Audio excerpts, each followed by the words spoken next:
The first thing is being outmoded. It's like getting stuck in the mud. The second thing is being out-executed, and the third thing is being out-thought. Let me give you an example of each one of these. So the first is being outmoded, okay? Is there anybody from the retail or hotel or hospitality or restaurant business? Anybody from those businesses? Anybody been in a restaurant before, in a hotel? I just want to make sure your arms are still working. We're going to be back aligning chakras in a second, standing up. Okay. All right. Well, you've all been traveling in business, and you can understand that if we continue just to maintain what is a nice property, a nice restaurant, a nice thing, and we aren't able to work with the competition, that we have the opportunity to fail, and we'll lose loyalty. You know, a place that was nice even 5 years ago, and I'm coming here visiting from China, the shock to me is, the hotel business in particular, is that you can have a 5-star luxury hotel that opened a year ago, and it is almost empty now that there's a new 5-star hotel just a quarter of a mile down the block. That they're opening properties so fast that being outmoded literally happens within a year. So I want you to keep an eye on being outmoded, because as you get more competition, as you make investments in your businesses, this is a real threat. The second thing to bring you down, and this is I notice that many of you are not doing customer satisfaction research, but I'm sure you're tracking your performance in your company one way or another. What we find, not just here in India, but around the world, is that people are using operational, customer information, even financial information, and it's leading to massive amounts of what?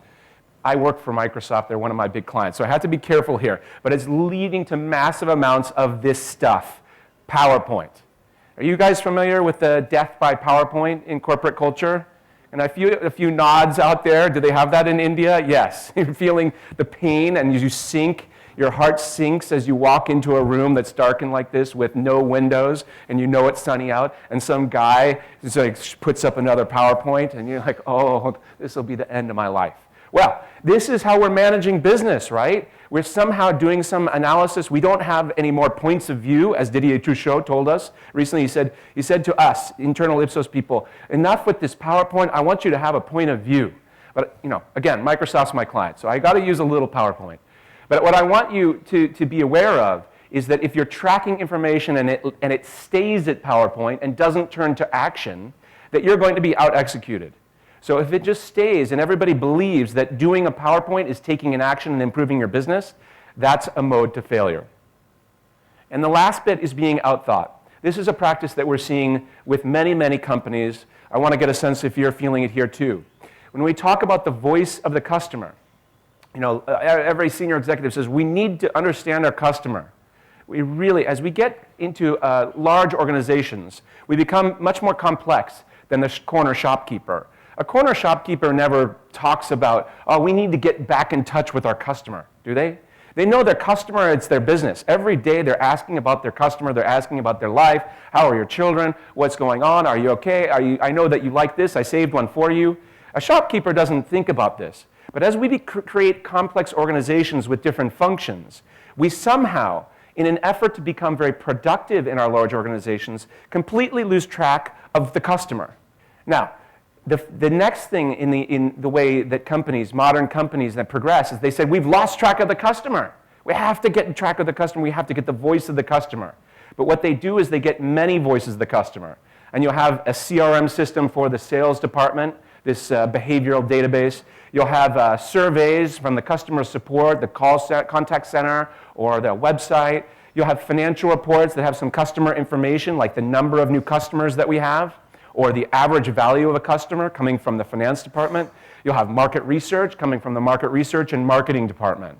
So everybody's saying that they have the voice of the customer, but there's no consistent voice of the customer. There's no agreed voice of the customer that everyone in the organization says, yes, this is what customers want, and this is what we are going to do about it. What that leads to is being outthought. India is an incredible place, but it is incredibly tough and getting tougher to be successful. You can be outmoded, you can be out-executed, you can be outthought. But that enterprise feedback management is a real tool. Whilst it's not being used here in India, there's no reason to wait for the 1970s, 80s, 90s. We can take the best technology, which, by the way, I didn't say anything about price, because I know you're all thinking about it now. He's saying, this guy came in here, and now he's going to offer me something.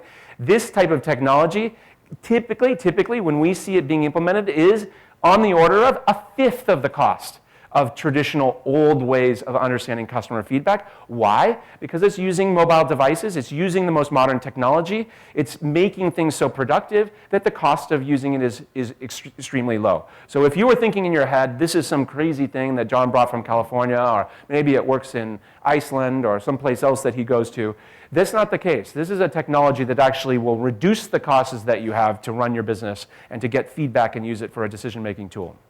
But EFM otherwise is a real-time approach to getting enterprise information and creating action focus within your organization. It will stop you from being outmoded and out-executed and out-thought.